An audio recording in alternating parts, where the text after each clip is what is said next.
The Tim Heale Podcasts. Ordinary people's extraordinary stories. Welcome to the Tim Heale Podcast and Ordinary People's Extraordinary Stories. In this episode, I'm going to have a chat with Adam. So, Adam, welcome. If you can tell me when. Glad to be. Yeah, if you can tell me when and where you were born, and if you can describe to me what it was like where you grew up, the schools you went to, and the education that you received. So it's all yours. Alrighty. So yeah, first things first, I was born in 1994 in Los Angeles. Now, I grew up like an hour north of LA in a city called Camarillo. And it was a really nice area, super safe. I had a bunch of good friends, went to high school there. And then after that, I actually got a scholarship for cross country and track to Cal Poly San Luis Obispo. So I went there for 4 years studying business, information systems.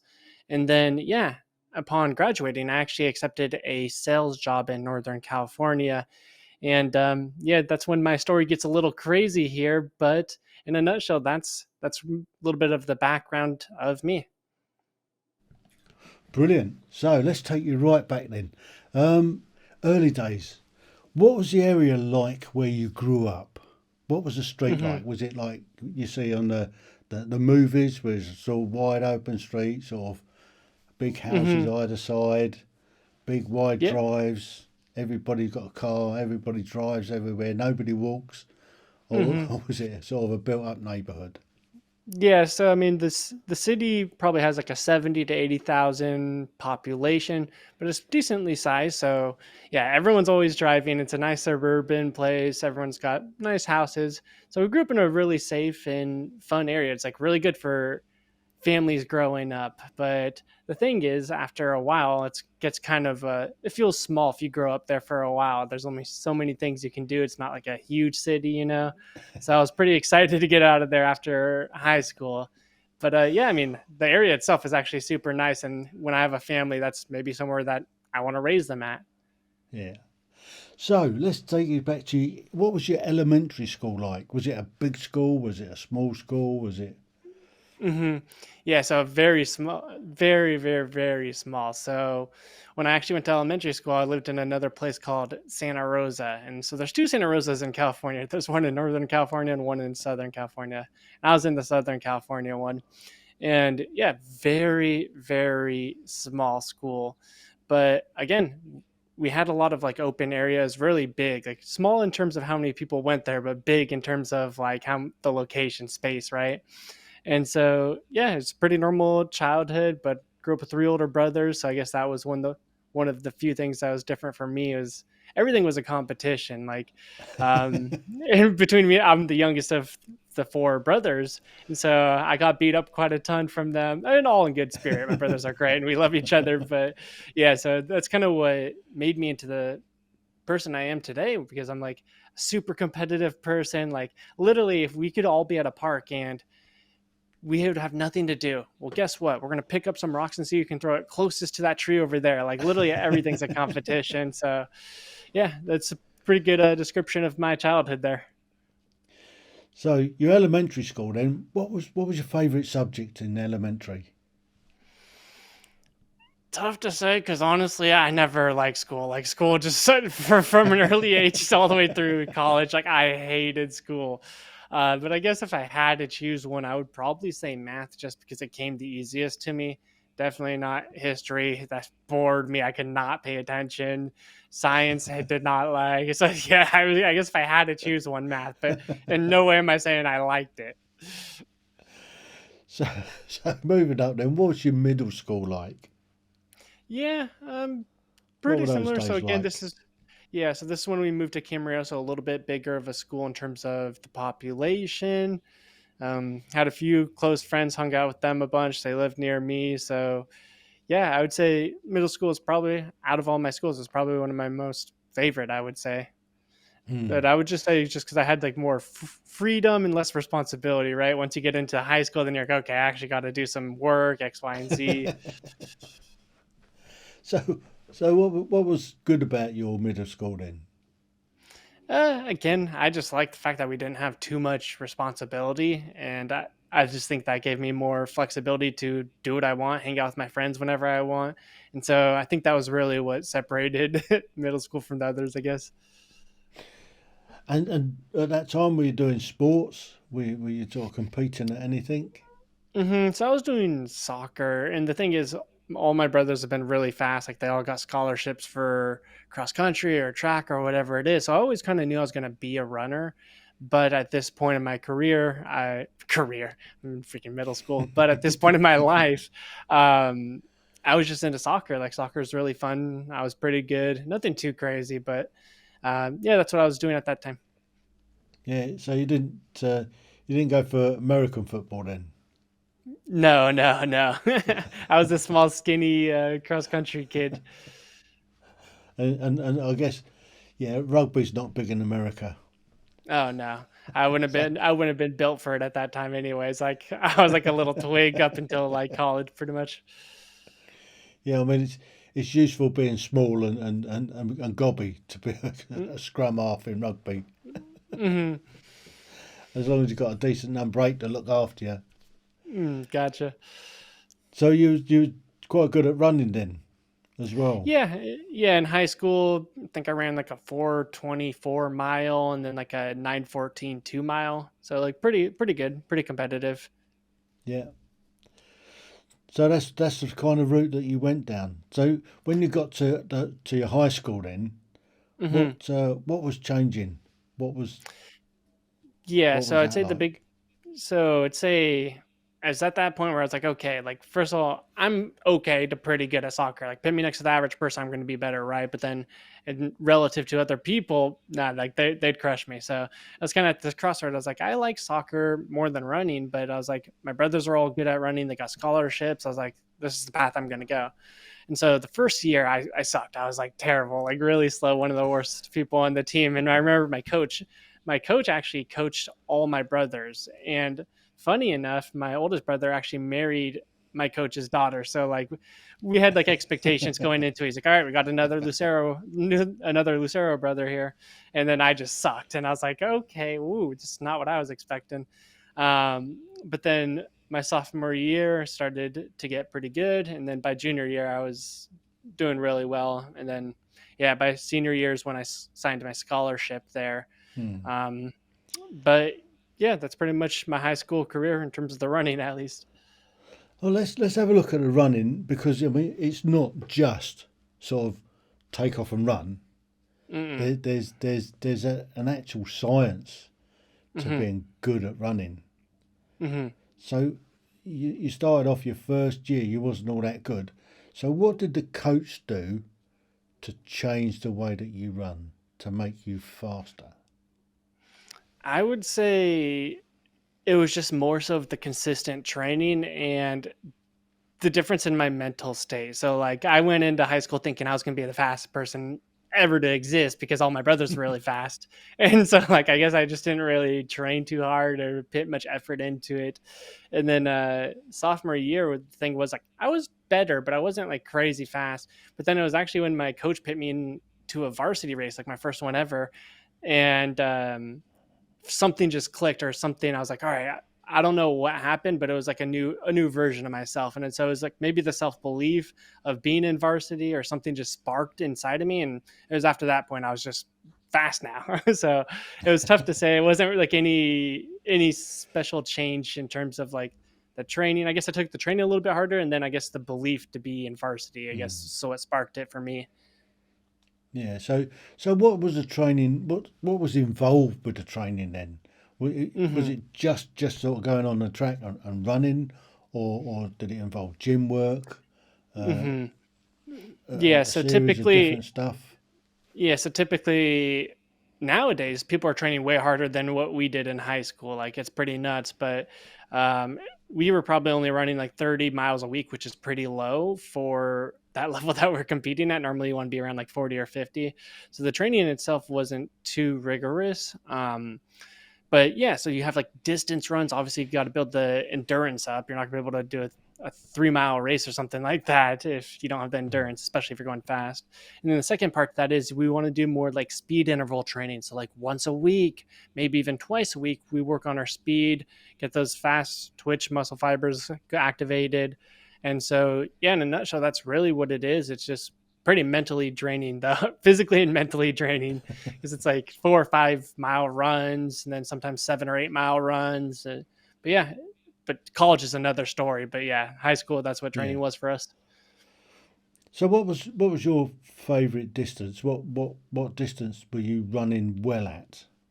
So my best performing and my favorite event are not the same. In fact, it's the opposite, because distance running is like, for example, in high school, you can do, if you're in cross country or track, like the distance track, you're either running an 800 meter, which is half mile, two laps Yeah. around, or you're doing a mile or a 2 mile. Like we only had three events. And so the 2 mile is the worst, because you're just, especially on track, if you're doing cross country, you're Yeah. running 3.1 miles, but at least it's like new terrain or something like that, where it's changing, it's whatever. But on a track, it's just the same thing over and over, and you start losing track of what lap you're on, because you're just, it's so mentally exhausting. You're like, holy shit. And it's like literally from the get-go you want to quit. Like you're half, Yeah, you start doing the, but 2 miles is only sort of 8 times round, isn't it? yeah, you say that, but then Well, it's 8 laps of just mental agony. It's like our sport is that's literally what that's other sports. nothing. That is Yeah. nothing. I turned up at a place called the Duke of York Uh-huh. headquarters on the initial phases of joining the SAS, the Special Air Hmm. Service. And one of the things we had to do is do a 3 mile run, but we Hmm. did it round a track.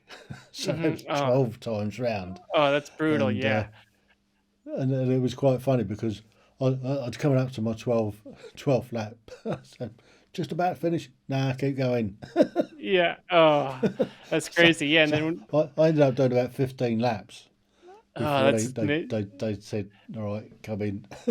yeah. What's crazy is when you get to college and they want you to do the 10K race on the track. You're like 6.2 miles. You're like, oh my God. That's when That's I was fun. done. I was like, I can't do this. I'm done. Get me out of here. So what was your favourite event? Yeah, so my favorite event was probably the mile, but my best event was the 2 mile. Like that's ultimately what got me ranked in the nation and then the scholarship. But yeah, for the mile, like 4:24, which is competitive, like it's pretty Yeah, good. But when you get into the top people in high school, they're running close to like 4 minute, 4:05 miles and stuff like that. And so the difference from 4:24 to 4:05 is just night and day. yeah. Um, I mean, so yeah. do you know who done the first sub 4 minute mile?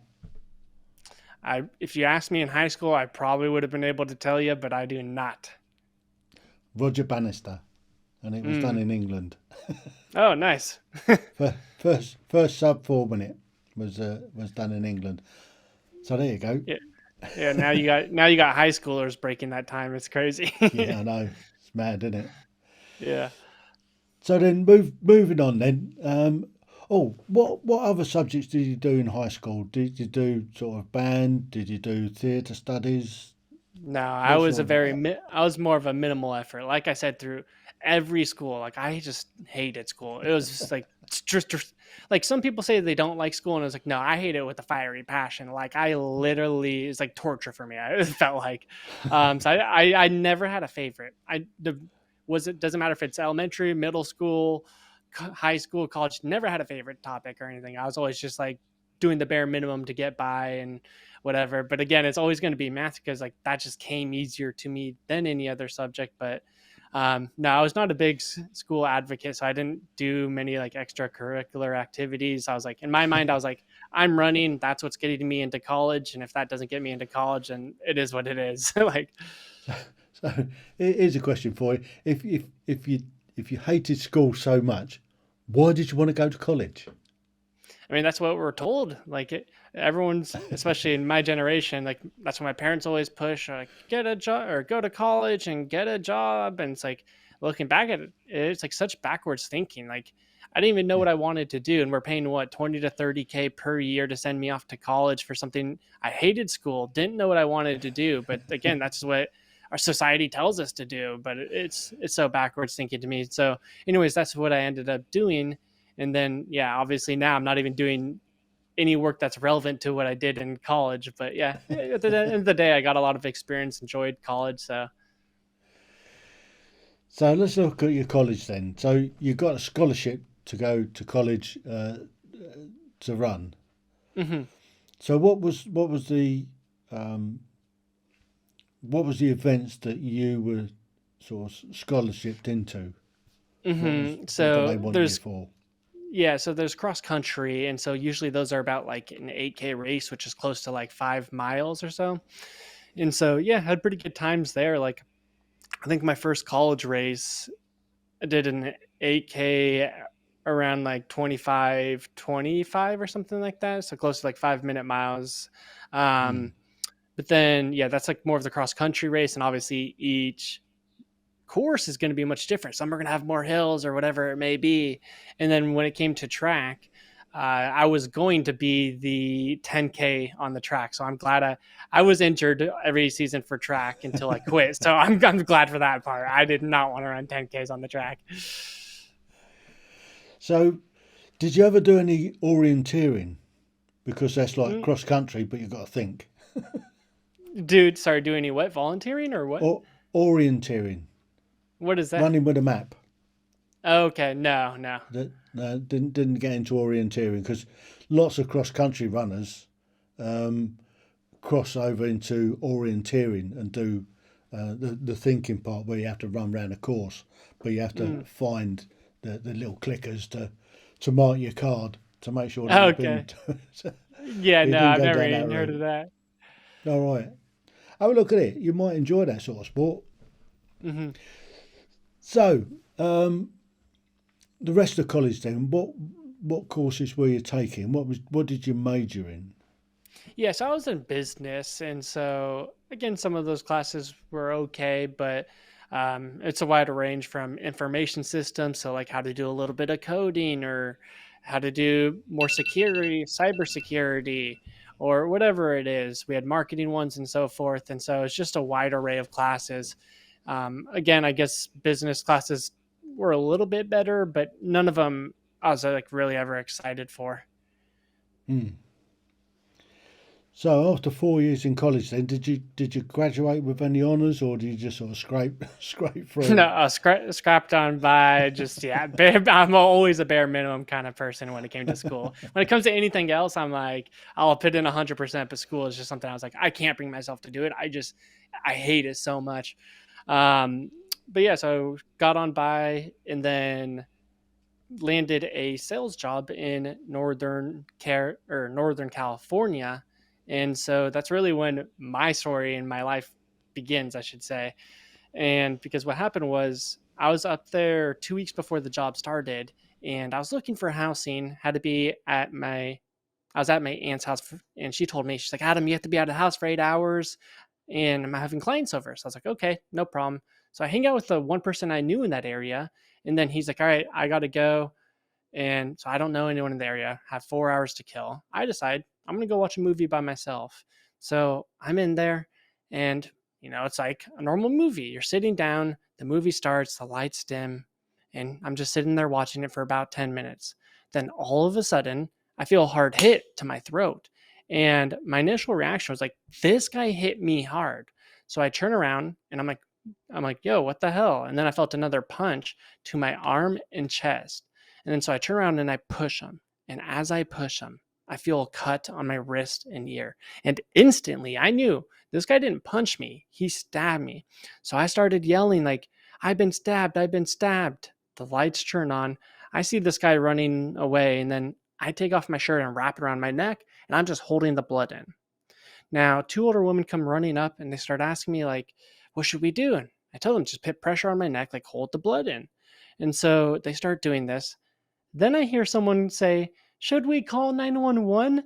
And I lose it. I'm sitting there bleeding out, and these people are asking, should we call 911? So I yell back to them, like literally as I'm bleeding out, yell back to them, yeah, I should call 911. If you don't call them in this situation, when would you? Like, this is what they are designed for.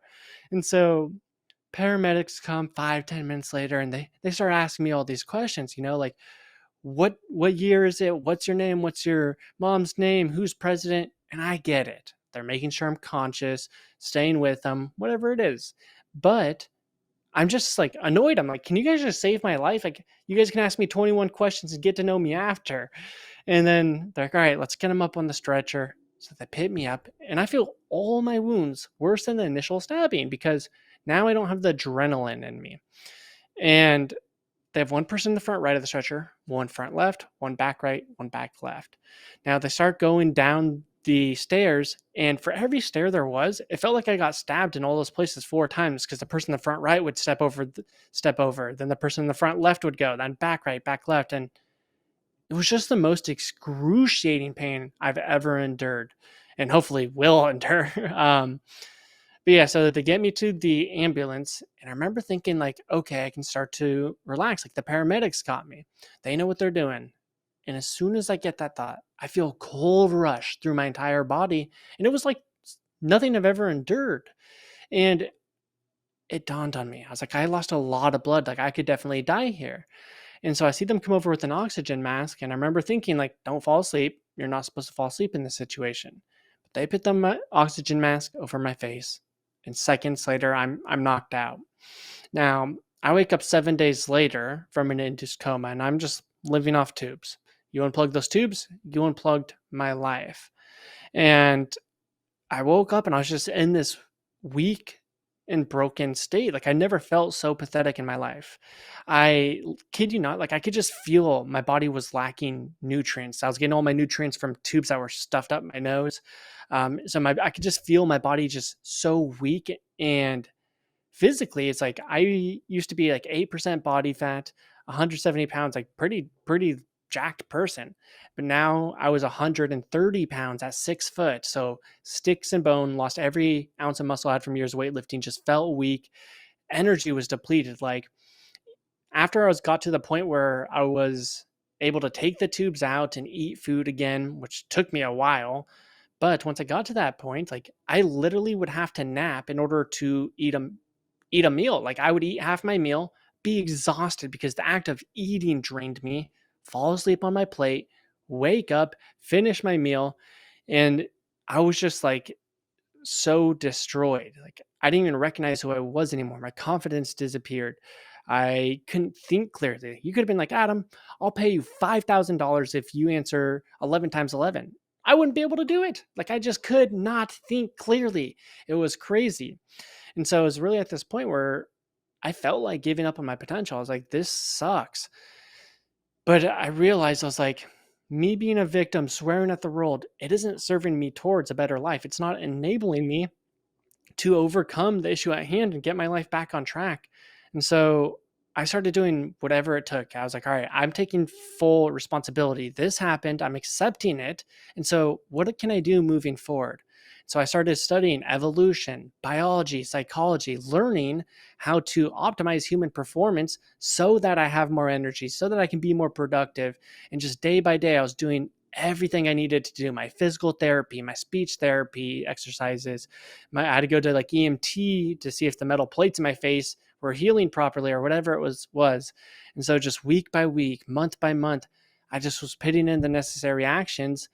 And within one year of getting stabbed, I ran a 4:59 mile. I was putting up close to as much weight in the gym, and I was in a great place again.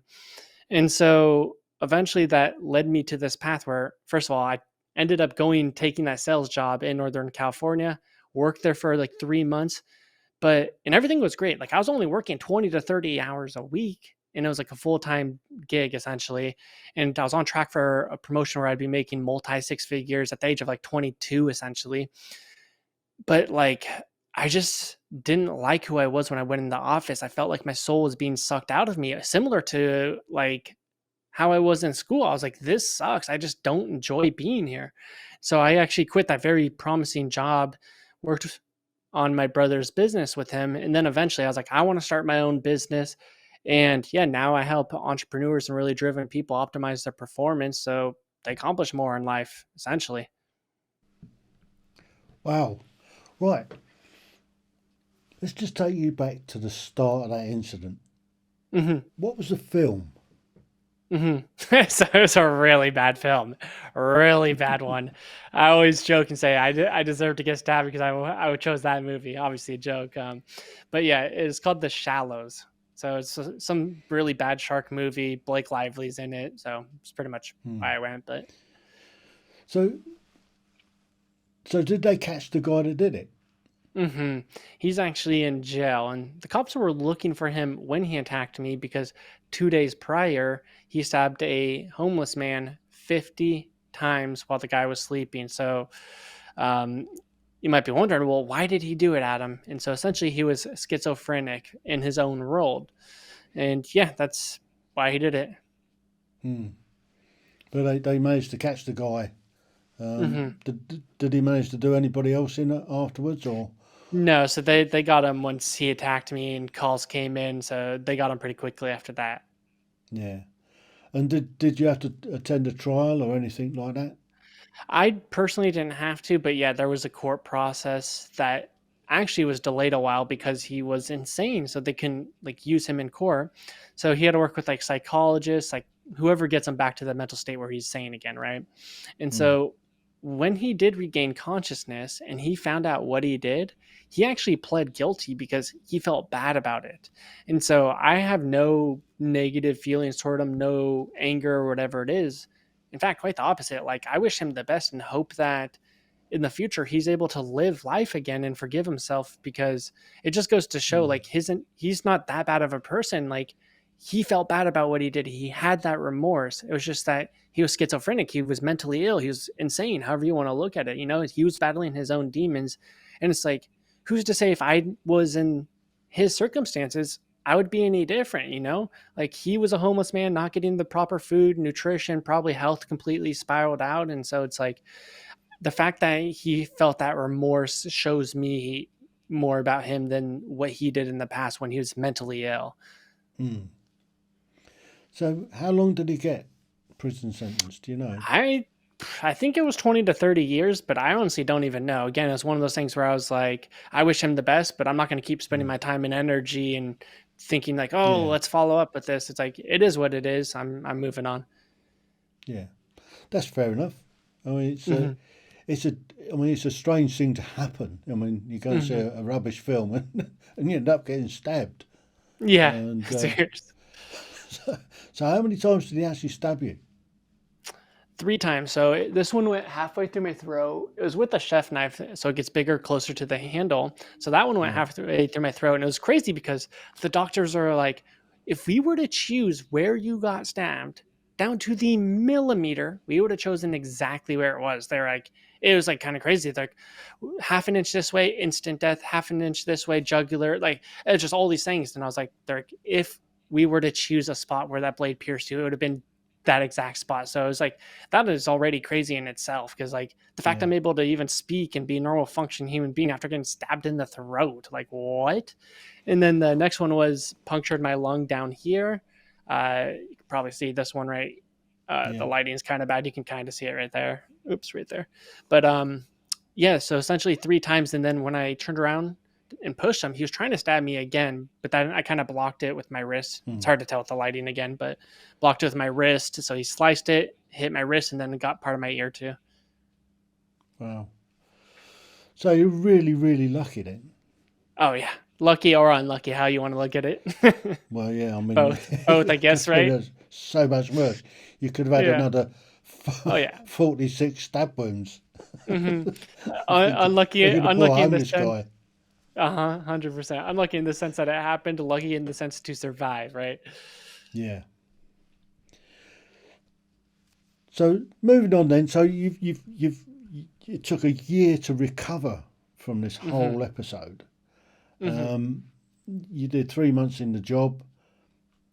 You're working with your brother. What was Hmm. that business? So he owned, at the time, it was more of like a marketing business. So helping people helping local businesses get more business. Now he's doing something a little bit different, but at the time that's what it was. So it's a lot of like creating video content. We'd help them with like the video editing, how to position, what to say in there, how to market it, how to run the ads, all that kind of stuff. And so that's kind of where I got started getting some more background on marketing and business in general. But then, yeah, same thing that always happened when I worked for someone else. I eventually got to a point where I was like, I want to go do my own thing or whatever it was. And so that's when I decided to start my own business, and yeah, just built it up since day one. Essentially, just when I first got into it, I was doing more like I had two businesses. One was I was helping people market as well, because that's the skills that I was building for the past year. But then I realized it's like my passion is really helping people optimize their performance and achieving more. Like it always is. And I Mm. realized that because like my friends would call me up and they're like, Adam, like I always feel like I have low energy. I can't be productive through the day. I just feel like shit. And when I feel bad, I'm not productive. And so I started just helping people achieve more. And I realized I could be on the phone with my friends for like 90 minutes, and by the end of it I'm full of energy. Like I feel like when you see like Gary Vee on or Tony Robbins on stage, they're very high energy. You can tell they just have this fire inside of them. And I realized I had that fire when I was like helping other people. And so through that realization is when I started helping people optimize their performance and just achieving more. And now I work mainly with entrepreneurs, but just really driven people in general. So how do you go about that? I mean, obviously nutrition comes into it somewhere along the line. So hmm do you recommend a particular menu or particular food types to be able yeah so to? there's so there's really three ways in which we help our clients. The first one is typically, and again, whether it's driven people or six-figure entrepreneurs, we tend to see like one of the biggest things holding them back is, I hate saying it because everyone says this, but it's their mindset. It's the way that they perceive the world, their perspective, their thoughts, and their inability to take consistent action or feel motivated or overcome those times where they feel like they don't have time to do X, Y, and Z. And so the first step is really just focusing on their mindset so they operate from a more powerful place. The examples I like using is like, look, look at Tony Robbins. Do you think on days of when he has to speak on stage, do you think when he doesn't feel good, he goes, "Oh, you know what? I'm going to cancel the event today because I'm not feeling good." It's like, no, he executes everything he knows he needs to do, regardless of how he feels, regardless of his motivation levels, regardless of his emotions. And the thing is, most people can't do that, or they struggle to do that. And so we have to get you operating at a place like that. And then the second part to that is, yeah, we optimize a lot of their health. So we use nutrition, fitness, sleep, your circadian rhythm, your hormones, really everything you can do from those aspects to improve your energies, your mental alertness, your focus, so that if you work 5 hours in your business, well, you're producing quality work because it's coming from a place of clarity, confidence, and certainty. You have creativity in your work. And so to answer your question, yeah, the main thing is like the way I always put it is you could eat the most healthy diet in the entire world, cut out all processed foods, BS, or whatever it is, but and you could work out daily. But if you don't get the right sleep, you're never going to feel good. And so that's what one of the key things we really focus on first is dialing in your sleep, because the vast majority of people on this planet get shit sleep. They think they're insomniacs, even though the vast majority of them really aren't. And so we really focus on dialing in your sleep first, because that's just what we call a massive impact action. It's not going to require much time or energy for you to get better sleep. But it's going to produce a huge change in your motivation levels, your energy levels, your ability to focus. And so that's one of the big aspects we focus on. Then obviously we go into nutrition. That's more of a secondary thing. And then some exercises that are going to increase your mitochondria so that you have more energy. Exercises that are going to boost or deliver more oxygen to your brain so you think more clearly and make better decisions. But yeah, those are ultimately the first two steps of our system is mindset and we call it superhuman performance. And then the third step is if you're an entrepreneur, it's like you have to start operating like a CEO. And so that means don't do all these tedious tasks that drain you of your energy and time. Things like posting on social media or editing your own videos. We get you to operate like a CEO so that you get more business growth and more freedom in your life. You free up a lot of your time and energy, build a team that can handle a lot of your responsibilities, and then you focus solely on the massive actions that are actually going to grow your revenue, CEO level activities. Wow, and that's working. Yeah. Do you have a large client base? Yeah, pretty decent size. Again, I wouldn't say as big, right? Because I'm doing more of a high ticket program, so it's more expensive, and I do more one-to-one type of thing. So yes and no in terms of that decent clientele, but compared to people that have like a $10 or $20 offer, no, I'm not relative to them. I'm not going to have many people. So it's a little bit different there. But yeah, his client results are good. Like we had a client, Ben, within 9 months of working with us, he added 450,000 to his business valuation. He added 200K additional profits to his already existing profits. So the change can happen pretty quickly. And then usually we see their business just grows as a byproduct of them operating from a much more powerful place. Hmm. So, what would you recommend that somebody does that's struggling with a business? Where where Mm-hmm. would you where would you sort of give them that first piece of advice? Yeah, so it always depends. Like everyone's going to be different, right? I mean, so if a business is struggling, we got to figure out what the issue is. Is it because you don't have enough leads? You don't know how to do the marketing, which is the vast majority of businesses, right? They struggle to have a consistent lead flow. That's not necessarily where I help the businesses because I'm like, that's like a strategy and tactic to grow your business. What I'm more focused on is making it so that you become the seven-figure entrepreneur that's capable of growing a seven-figure business because your business is a direct reflection of you. This is why you see people like Elon Musk create $100 billion businesses on repeat. Tesla, SpaceX, Neuralink. It's because of the way he perceives the world, his thoughts, his actions, and his ability to consistently put out quality work that grows exponentially. It's the way in which he operates. And so for me, it really just depends where the clients are. Typically, if it's a six-figure entrepreneur, the biggest thing that's holding them back is themselves. They feel like they can't get out of their own way. They feel like they're the biggest bottleneck in their business, usually more of a mindset thing. When it comes more to the seven-figure entrepreneurs, they tend to have less mindset issues and tends to be more of the second and third pillar that we help them, where we help them attain superhuman performance so that if they work 5 hours a day in their business, those 5 hours are much higher quality work. Again, they're coming from creativity, focus, whatever it may be.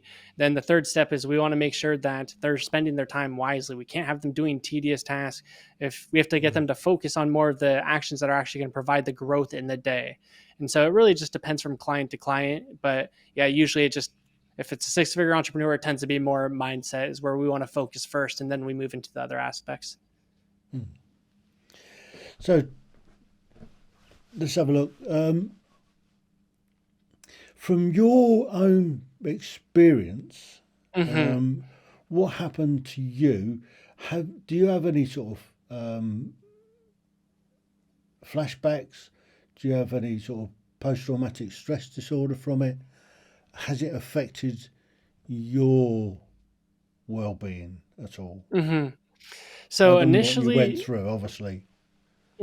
so initially, like it was weird because that's why I went to therapy to see if I was diagnosed with PTSD, and so she actually said I didn't have any, and I believe it. But there were just a few times in that first year where I'd have vivid dreams, and people were chasing me around trying to stab me. So like I had a little bit of it, but not too much. Like it didn't really affect me too much in that regard. Just a few nights of like nightmares or whatever it was. Um, yeah, I would say just the biggest thing that really helped me overcome that whole incident was just again the mindset shift. At first, I was like kind of playing victim. I was like, of course this would happen to me. Like my life's done for. But then again, that train of thought didn't serve me towards a better life. And so once I took full responsibility and I accepted what happened, I said, you know what, this happened to me. I can't change this, but I'm not going to spend my time and energy playing victim, swearing at the world, and being like, oh, it sucks for me because that wasn't benefiting my life. And so once I made that switch, it went from a place of victim mindset issues and having excuses to a place where I was looking for solutions and put me on a path to actually progress my life in the way. And so that was like the biggest thing that happened for me was just taking full responsibility and accepting what happened. And do you think that's aided you, uh, Well, if it hadn't happened to you, would you still be in the same place you are now? Hard to say, right? Mm. I would say yes, probably one way or the other would have gotten there, but yeah, it's tough to say. It's just a complete guess at that point because it's like who knows what my life would have been if this didn't happen, the trajectory. But I feel like I would have just because I feel like this is really my purpose in life is to help people do exactly what I'm doing. So I feel like I Mm. still would have gotten there, but probably would have been longer for me to realize it. I wouldn't have had the skills that they have because like I learned a lot of this as a, out of a necessity for survival. And so it probably would be a little bit different, but I think I'd still be on the same path. Mm. So, what would you say to anybody that's gone through a similar sort of trauma? hmm What I guess would my your advice be? same thing that got me through it. It's like you have to accept what happened and switch from a place of victim, this sucks, and feeling helpless and powerless to saying, okay, this happened and I'm going to do whatever it takes to get back on track. And when you have those negative thoughts, you have those moments of frustration, you just have to let them go. That's honestly how you have to go about it. Because if you keep feeding into that negativity and you keep feeding energy into those negative thoughts, they're just going to keep reoccurring in your life and prevent you from taking action and doing what you need to do. And so by fully accepting what happened, it just completely shifts your entire mindset. It's you don't even have those thoughts anymore because you're like, okay, that happened. It is what it is. But what am I gonna do moving forward? And so that would ultimately be the biggest thing. If you've had a trauma, accept what happened completely, and because that's going to grant you the power to overcome it. Mm. I wholeheartedly agree with that. hmm Well, Adam, how can somebody get hold of you if they're looking to do your program to grow their business? Yeah, there's two ways. If you want, you can go to superhumanceo.com. Again, you'll see our case studies and you can book a time to speak with me or my team, or you can follow me on Instagram, Adam Lucero, Lucero, then the number one. So it's Adam Lucero 1. Fantastic. Well, that's a fascinating story, and I mean, well done for getting through that sort of trauma. I mean, that's amazing. I mean, it could be worse. You could have been shot. Oh, yeah, exactly. I'm like, it could have been so much worse in so many different ways. Oh my God. Absolutely. But no, thank you for sharing. Of course, I'm glad to be here. You're welcome. The Tim Heale Podcasts. Ordinary people's extraordinary stories.